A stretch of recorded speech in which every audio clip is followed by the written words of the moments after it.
Hello friends, मेरे channel में आप सभी का स्वागत है। आज हम लोग धारा विद्युत में सेल के आंतरिक प्रतिरोध से संबंधित एक प्रश्न हल करेंगे। ई विद्युत वाहक बल के एक सेल को आर प्रतिरोध के सिरों पर जोड़ने पर प्रतिरोध आर के सिरों का विभवांतर भी है तो सेल का आंतरिक प्रतिरोध होगा। इन चार ऑप्शन में से सही ऑप्शन का हमको पता लगाना है। तो एक सेल दिया गया है जिसका विद्युत वाहक बल आपको बता दिया गया है ई के बराबर है। मान लीजिए ये सेल है, ये सेल का धन सिरा है और ये सेल का ऋण सिरा है और इसको एक प्रतिरोध आर के सिरों पर जोड़ दिया गया है। इस प्रतिरोध का मान है आर। तो जब भी सबसे पहले तो हम ये समझेंगे कि सेल का आंतरिक प्रतिरोध क्या होता है। तो मान लीजिए इसका विद्युत वाहक बल है ई। तो जब परिपथ में सेल को जोड़ा जाता है तो बाह्य परिपथ में धारा सेल के धन ध्रुव से ऋण ध्रुव की ओर प्रवाहित होती है। मतलब इस तरह से प्रवाहित होगी और यहाँ पर पहुँचेगी विद्युत धारा और सेल में ये विद्युत धारा ऋण ध्रुव से धन ध्रुव तक प्रवाहित होती है। तो जब ये सेल में प्रवाहित होती है ऋण ध्रुव से धन ध्रुव की ओर तो ऋण इलेक्ट्रोड और धन इलेक्ट्रोड के बीच इलेक्ट्रोलाइट या विद्युत अपघट्य होता है, वो धारा के मार्ग में रुकावट उत्पन्न करता है और इसी रुकावट की माप को हम लोग आंतरिक प्रतिरोध कहते हैं। आमतौर पर इसको स्मॉल आर से प्रदर्शित करते हैं। तो सेल के ऋण ध्रुव से धन ध्रुव की ओर जब धारा प्रवाहित होती है तो धारा के मार्ग में उत्पन्न रुकावट को ही हम सेल का आंतरिक प्रतिरोध कहते हैं।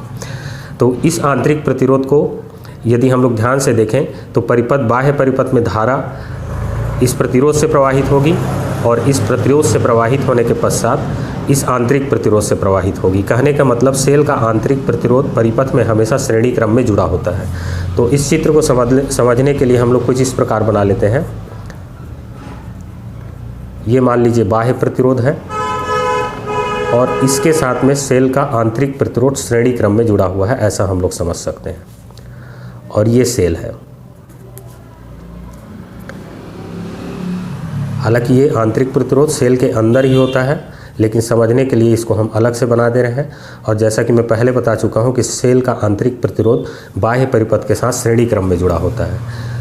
अब यहाँ पर हमको इसके सिरों का विद्युत वाहक बल इस आर के सिरों का जो विभवांतर है ये भी बता दिया गया है, ये भी के बराबर है। तो यदि आर के सिरों का विभवांतर भी के बराबर है तो आर में बहने वाली धारा हम लोग निकाल सकते हैं। V इज इक्वल टू होता है आई आर, तो I इज इक्वल टू हो जाएगा V अपॉन आर। तो इस प्रकार से इस प्रतिरोध आर में बहने वाली धारा I का मान हमको मिल गया V अपॉन कैपिटल आर के बराबर होगा और यही धारा इससे भी प्रवाहित होगी आंतरिक प्रतिरोध से भी, क्योंकि ये उसके साथ श्रेणी क्रम में जुड़ा है। तो अब यहाँ पर हम किरचॉफ का लूप थ्योरम लगाते हैं। आर के सिरों का विभवांतर, कैपिटल आर के सिरों का विभवांतर और स्मॉल आर के सिरों के विभवांतरों का योग सेल में लगे हुए विद्युत वाहक बल के बराबर होगा, जैसा कि किरचॉफ का द्वितीय नियम कहता है। तो इसके सिरों का विभवांतर हो गया V और इसके सिरों का विभवांतर हम इसमें बहने वाली धारा और इस प्रतिरोध का गुणा करेंगे तो मिल जाएगा। तो इसमें बहने वाली धारा है I is equal to V upon R और V अपॉन आर का हमको स्मॉल आर से गुणा कर देना है। तो ये हो जाएगा R into V upon are.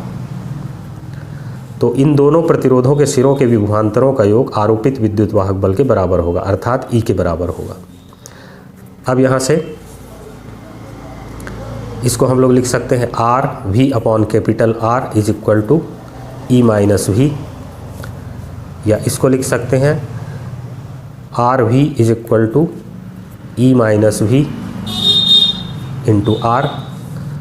अब इस V को उधर ले जाना है तो R इज इक्वल टू हो जाएगा E minus V multiplied by capital R divided by capital V।